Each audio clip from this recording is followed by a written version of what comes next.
अच्छा भाई, तो अब सुने। हाँ हाँ, ये लो ये लो।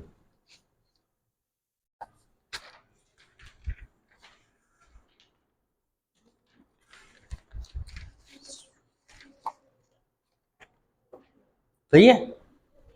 अच्छा भाई, इंग्लिश लिटरेचर में जब कभी भी याद रखिएगा, जब कभी भी कॉमा के बाद फॉर आएगा या सेमी कॉलन के बाद फॉर आएगा तो फॉर के मीनिंग क्या होंगे? बिकॉज। जितनी मर्तबा भी नहीं मिला, लड़के मासूम होते हैं मेरी तरह, बेचारे बोलते ही नहीं। ये लो भाई।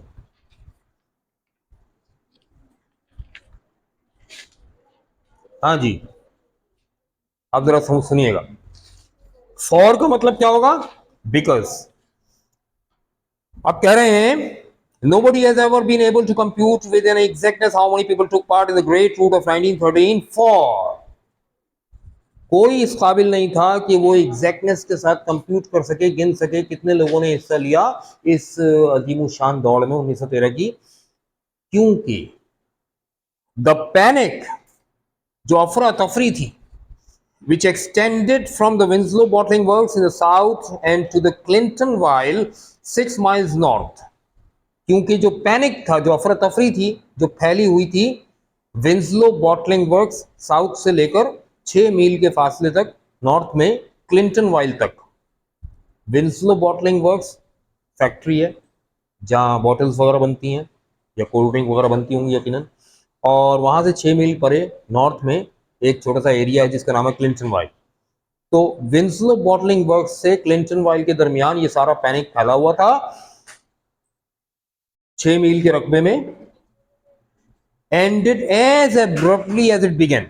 जितनी अचानक ये पैनिक फैला था ना, उतनी ही अचानक खत्म हो गया। तो अचानक लोग निकल आए, अचानक घरों में घुस गए, शर्मिंदा शर्मिंदा। तो ऑफ कोर्स कौन गिनता भाई, गिनने वाले तो खुद भाग रहे थे, ठीक है ना। अच्छा, and the bobtail and ragtail and velvet gown groups of refugees. भाई देखना, बॉबटेल एंड रैगटैग,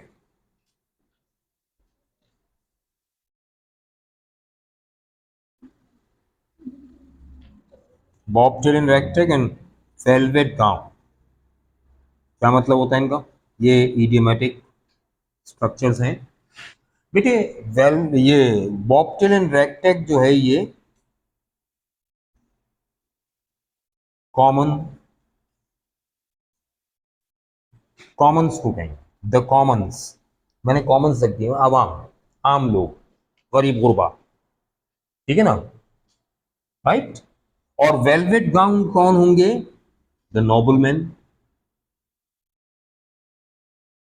अमीर, रिच, यानी यहां मैं कहूंगा पुअर पीपल, द पुअर यानी गुरबा, द रिच यानी उमरा। आमतौर पर आम लोग जो होते हैं ना, गरीब गुरबा किस्म के लोग, इनको कहा जाता है बॉबटेल एंड रैगटैग।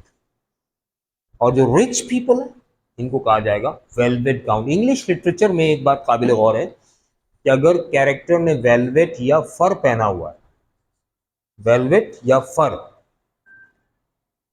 तो इसका मतलब ये कैरेक्टर रिच कैरेक्टर है, अपर क्लास से बिलोंग करता है, ठीक है ना, राइट। और रैग टैग तो आप जानते ही हैं, फटे पुराने कपड़े जिन पे पेवन कारी हुई हो, रैग टैग कहलाता है। तो वो कह रहे हैं कि हर खासो आम, गरीब हो या अमीर हो, सबके सब, bobtail and ragtag and velvet gown group of refugees. एक तब फिर भागते दौड़ते लोगों को क्या कहा है उसने? Group of refugees. रेफ्यूजीज का मतलब क्या है? पनाह की तलाश में भागने वाले लोग। अब उसी हुजूम को वो हर दफा नए अल्फाज से मुखातिब कर रहा है ना। तो वो कह रहा है कि ये अमीरों और गरीबों का जो हुजूम था, जो पनाह की तलाश में दौड़ रहा था, melted away in slunk home. Melted away, melted away,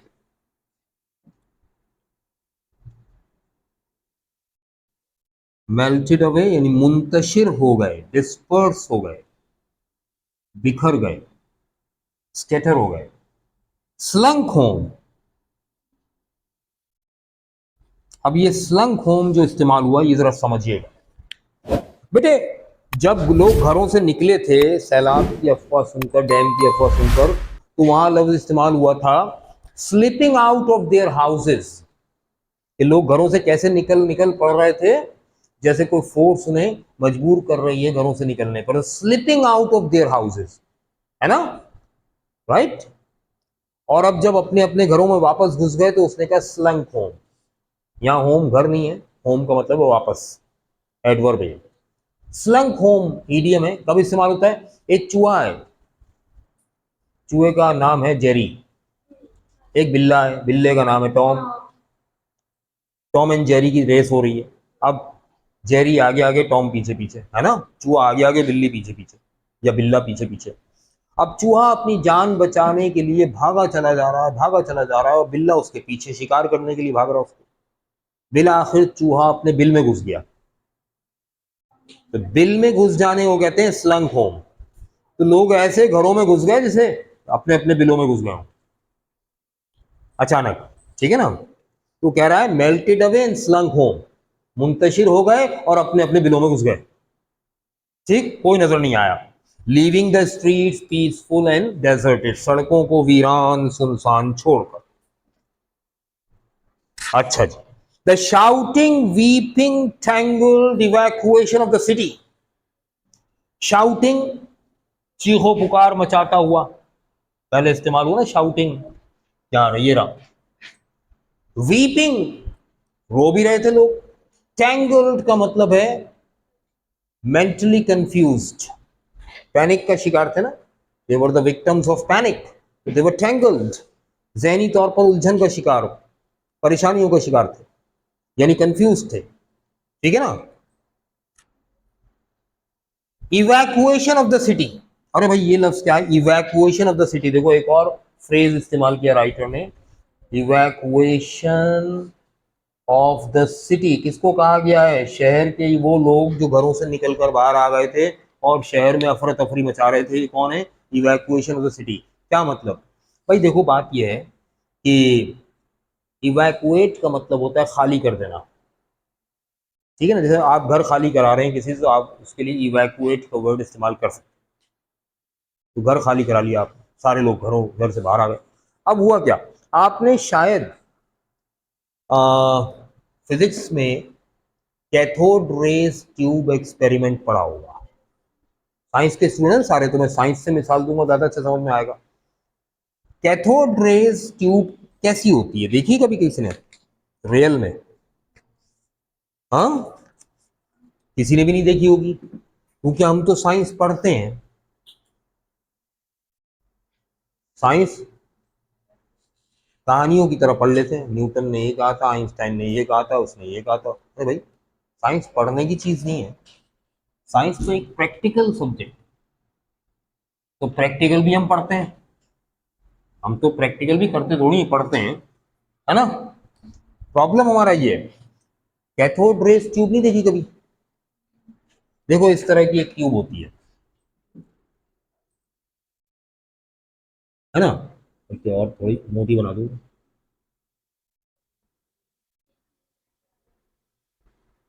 है ना। यहाँ से एक प्लेट होती है इसमें, एक प्लेट यहाँ से होती है, ठीक है ना। और यहाँ पर हाई वोल्टेज बैटरी लगा दी जाती है, क्या ख्याल है? और यहाँ से कनेक्ट कर दिया जाता है, ठीक। जब इसके अंदर करंट दौड़ता है तो इलेक्ट्रॉन्स का इमिशन होता है, क्या ख्याल है ना। तेजी से इलेक्ट्रॉन्स इस तरफ बढ़ते हैं, यही होता है ना भाई, क्या ख्याल है? ठीक है, कोई कंफ्यूजन? यही होता है, वेरी गुड। लेकिन इसकी एक शर्त है, ये उस वक्त पॉसिबल है जब इस ट्यूब, शीशे की ट्यूब के अंदर हम पंप लगाकर अंदर से सारी एयर खींच लें, और अंदर क्या रह जाए? अंदर क्या रह जाए? क्या रह जाएगा अंदर? वैक्यूम रह जाएगा। अंदर क्या रह गया? वैक्यूम, खला। खला का लफ्ज़ जो है ना, जब हम ज़मीन के एटमॉस्फेयर से बाहर निकलते हैं तो हमें क्या मिलता है? खला। भाई खला का लफ्ज़ बना है खाली से। किससे बना है? खाली। इसी से एक और लफ्ज़ बना है खलल, है ना, उसके दिमाग में खलल है, यानी खाली स्पेस। ठीक है ना। इसी से लफ्ज़ बना है खिलवत। खिलवत कहते हैं तन्हाई को। जब घर खाली है, आप अकेले हैं, तो खिलवत है ना, तन्हाई है। ठीक है। तो कितने अल्फाज हैं? इनखिला। इनखिला इसका मतलब है किसी को बाहर निकालना है तो उसको इनखिला कहा जाता है। ठीक है ना।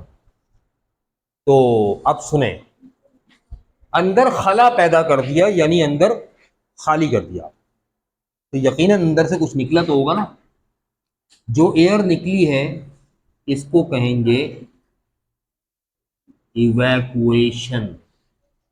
जो अंदर रह गया वो वैक्यूम, जो बाहर निकला वही वैक्यूम। जैसे फिल्ट्रेशन करते हैं, है ना, तो फिल्ट्रेशन में क्या होता है? अमले तकतीर में फिल्टर पेपर लगाते हैं, मिक्सचर ऊपर से डालते हैं, है ना, तो एक लिक्विड जो है फिल्टर पेपर से गुजर कर नीचे आ जाता है बीकर में, जमा कर लेते हैं। आप उसे क्या कहते हैं?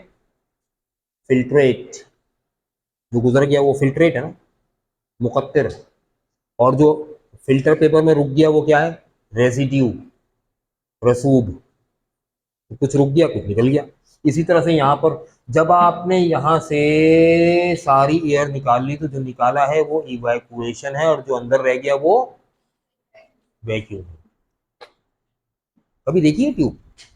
अच्छा, इसमें रोशनी कैसे आती है? इलेक्ट्रॉन तो नजर ही नहीं आते। तो ये हर वक्त हो रहा होता है इसमें ना, जब तक ये कनेक्टेड है। नियॉन गैस होती है ग्रुप 8A में, हीलियम के नीचे। ग्रुप 8A पता ना? हीलियम, नियॉन, आर्गॉन, क्रिप्टॉन, फिर आपका जीनॉन और फिर रेडॉन। ये सारी गैसेस क्या है? इनर्ट है। पूरा ग्रुप 8 है। इनर्ट का मतलब नॉन रिएक्टिव, ये केमिकल रिएक्शन में हिस्सा नहीं लेते क्योंकि इनका बैलेंस शेल कंप्लीट होता है। लेकिन नियॉन गैस की खासियत ये है कि उसे अगर जरा सी भी हीट मिले तो वो ग्लो करती है, चमकती है। तो इसके अंदर नियॉन गैस के चंद मॉलिक्यूल्स छोड़ दिए जाते हैं। ठीक है ना। अब क्या होता है? अब ऑब्वियसली ये इलेक्ट्रॉन्स जब तेज रफ्तारी से इस प्लेट से उस प्लेट की तरफ जाएंगे तो रास्ते में नियॉन के मॉलिक्यूल से टकराएंगे। टकराने से फ्रिक्शन प्रोड्यूस होगी, और हीट फ्रिक्शन से हीट प्रोड्यूस होगी, और हीट से क्या होगा? ये नियॉन के जो पार्टिकल्स हैं ये ग्लो करना शुरू करेंगे, तो हमें रोशनी नजर आएगी। अब तो बता दो, कभी देखिए कैथोड रेज ट्यूब? ट्यूबलाइट।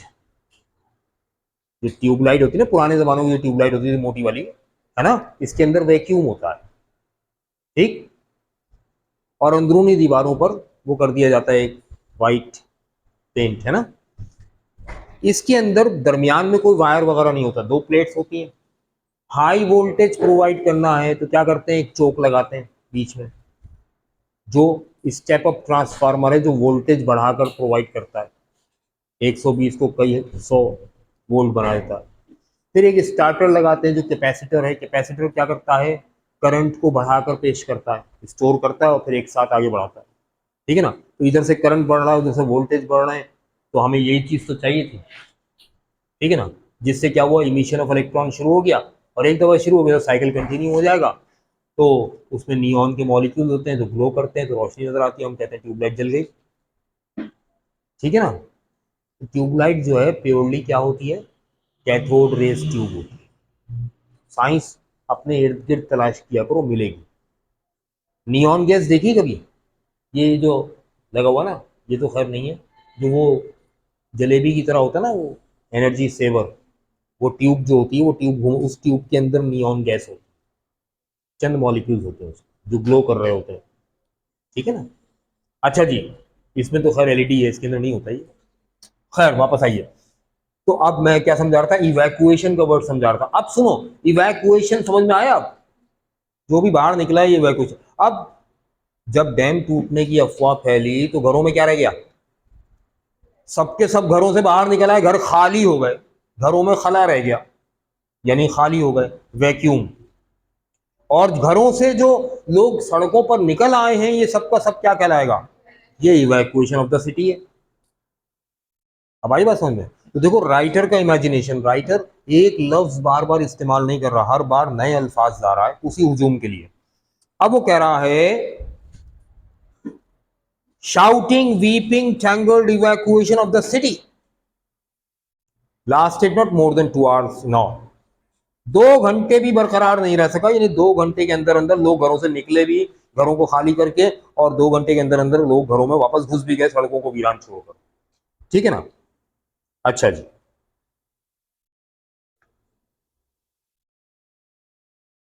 क्या हुआ?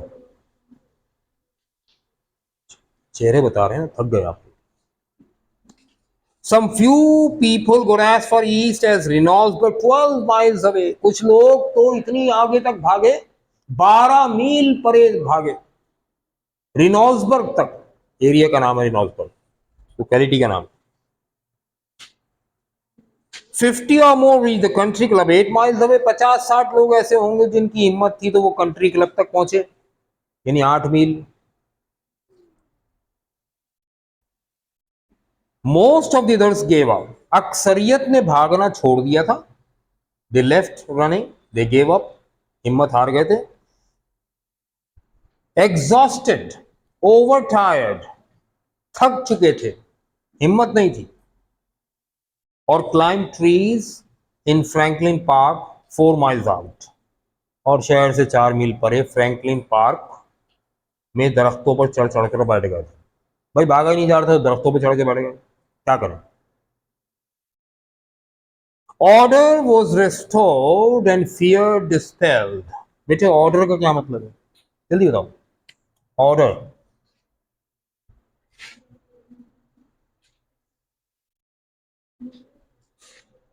ऑर्डर किसे कहते हैं? हाँ बताओ। हुक्म और तरतीब, एक मीनिंग है इसके हुक्म, है ना, ऑर्डर, हुक्म। दूसरे मीनिंग है इसके तरतीब, सीक्वेंस, है ना। कमांड को भी कहते हैं, सीक्वेंस को भी कहते हैं।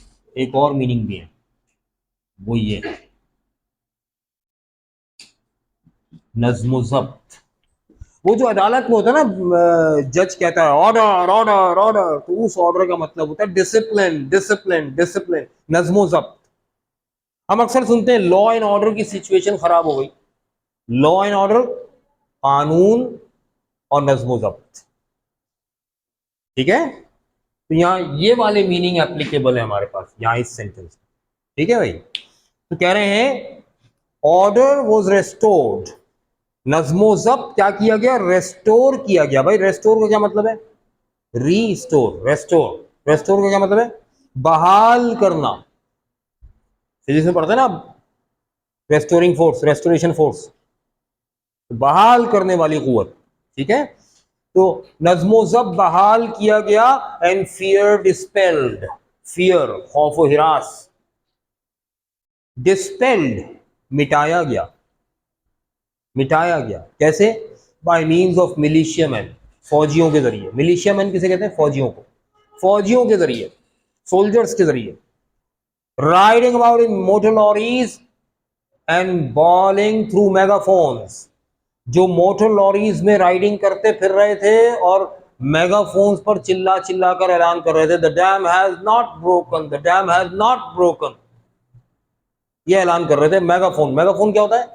वो देखा आपने अक्सर गली में जो है वो, अब तो सब्जी बेचने वाले और चना जोर गरम बेचने वाले और जो खांचा फरोश आते हैं हॉकर्स, वो हाथ में उनके एक भोपू सा होता है लाल और सफेद रंग का, वो उसमें बोल रहे होते हैं और आवाज एम्पलीफाई हो रही होती है ना, तो उसको कहते हैं हम मेगाफोन। फोन कहते हैं साउंड को, मेगा का मतलब बढ़ाना, है ना, तो मेगाफोन। तो मेगाफोन पर चिल्ला चिल्लाकर, मोटर लॉरी किसे कहते हैं बेटा? अमेरिकन इंग्लिश है, ब्रिटिश इंग्लिश नहीं है। ब्रिटिश इंग्लिश में लॉरी कहते हैं उसे, जिसे हमारे यहाँ पाकिस्तानी इंग्लिश में ट्रेलर कहते हैं, और ट्रेलर को पाकिस्तानी इंग्लिश में कहते हैं ट्रॉलर। आपने देखो सड़क पर बड़े बड़े कंटेनर्स जा रहे होते हैं, ट्रक के ऊपर लंबे लंबे कंटेनर्स होते हैं, हैवी ड्यूटी व्हीकल्स होते हैं वो, तो उन्हें हमारे यहाँ क्या कहते हैं? ट्राला। ट्राला जा रहा है जी, ट्राला, है ना। और कुछ लोग जो पढ़े लिखे हो कहते हैं ट्रॉलर। ना वो ट्राला है ना वो ट्रॉलर है भाई, वो ट्रेलर है। उसके लिए सही लफ्ज क्या है? ट्रेलर, पुराना वर्ड है। ट्रॉलर तो उस पानी के जहाज को कहते हैं जो गहराई में जाकर कई कई हफ्तों समंदर में ठहरता है और शिकार विकार करके फिर वापस आता है। बड़े जहाज को कहते हैं, पानी के जहाज को ट्रॉलर। ये ट्रॉलर नहीं होता है, ट्रेलर होता है। अच्छा, जो ब्रिटिश कॉलोकेशन है, जो लोकल इंग्लिश है उनकी ब्रिटिश में, वो उसको कहते हैं लॉरी। ठीक है। अच्छा, अमेरिकन इंग्लिश में लॉरी नहीं कहते। लॉरी किसे कहते हैं? अमेरिकन इंग्लिश में मोटर लॉरी। मोटर लॉरी किसे कहते हैं? एक मोटरसाइकिल होती है जिसके एक तरफ छोटा सा कैरेज लगा होता है, तो एक बंदा बाइक चला रहा होता है, दूसरा बंदा कैरेज में बैठा होता है। शोले देखिए, हाँ, अमिताभ और धर्मेंद्र होते ना, ये दोस्ती हम नहीं छोड़ेंगे, तो वो देखना जरूर उसको। तो उसमें क्या होता है, एक बाइक चला रहा होता है, एक कैरेज में बैठा होता है। तो एक सोल्जर बाइक चला रहा है, एक सोल्जर कैरेज में बैठकर मेगाफोन पर चिल्ला चिल्ला कर कह रहा है, the dam has not broken, the dam has not broken. अब ये अमेरिकन एक्सेंट है, लोगों की समझ में क्या आ रहा है? The dam has now broken, the dam has now broken. जो रुकने वाले थे उन्होंने भी रुकना छोड़ दिया, भागना शुरू कर दिया। ठीक है ना? तो अब इससे क्या हुआ? At first this tended only to add to the confusion and increase the panic. इब्तिदा में तो इससे सिर्फ इतना हुआ कि पैनिक में इजाफा ही हुआ, है ना, अफरा तफरी में मजीद इजाफा हो गया, कंफ्यूजन और बढ़ गई। फॉर, क्योंकि, देखो कॉमा के बाद फॉर आ रहा है, क्योंकि मैनी स्टैम्पीडर्स, अब भागने वाले लोगों को क्या कहा जा रहा है? स्टैम्पीड कहते हैं भगदड़ को, स्टैम्पीडर्स। क्योंकि बहुत सारे भागने दौड़ने वाले अफराद थॉट, ये समझे, द सोल्जर्स आर बेलोइंग, सोल्जर्स दहाड़ दहाड़ कर कह रहे हैं, बेलोइंग एक और word, that the dam has now broken, the dam अब टूटा है। ठीक है भाई, तो पकड़ पकड़ के समझाया, नाउ नहीं नॉट कह रहे हैं भाई, तब लोग रुके। सही है। Thus set an official seal of authentication of the calamity। calamity कहते हैं डिजास्टर को। तो इस डिजास्टर पर अब जब लोगों ने सुना the dam has now broken, तो इस कैलेमिटी पर, इस डिजास्टर पर क्या हुआ? ऑफिशियल सील, सरकारी मोहर लग गई, ऑफ ऑथेंटिकेशन, मुस्तनद होने की। तो अब कौन रुकता भाई? तो इससे पैनिक और फैल गया। ठीक है, चल निशान लगाकर डेट डालिए। नेक्स्ट क्लास में इंशाल्लाह यहीं से शुरू करेंगे। हमारे साथ रहेगा। Thank you very much. शाद रहें, आबाद रहें।